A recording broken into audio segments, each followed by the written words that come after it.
আসসালামাইকুম, সবাইকে স্বাগত জানাচ্ছি নতুন একটি এআই ভিডিওতে। আজকে আমি দেখাবো কিভাবে আপনি এআই এর মাধ্যমে কাশ্মীরে ঘুরে আসতে পারেন, অর্থাৎ এরকম করে ছবিগুলো কিভাবে আপনি তৈরি করতে পারবেন আপনার নিজের ছবি দিয়ে, সেই বিষয়টা আমি আজকে দেখাবো। তো প্রথমত আমরা চলে যাব freepik.com।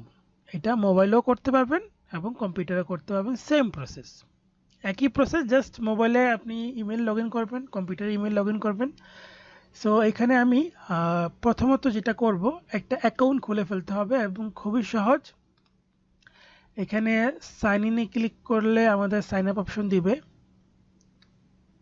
অথবা আপনি যদি সরাসরি এই দেখেন এখানে সাইন আপ একটা অপশন আসছে, আপনি সাইন আপ দিবেন, কন্টিনিউ উইথ গুগল অ্যাকাউন্টের মাধ্যমে আপনি অ্যাকাউন্টটা খুলে ফেলতে পারবেন। সো আমি এখান থেকে এই অ্যাকাউন্টের মাধ্যমে একটা এই মেলে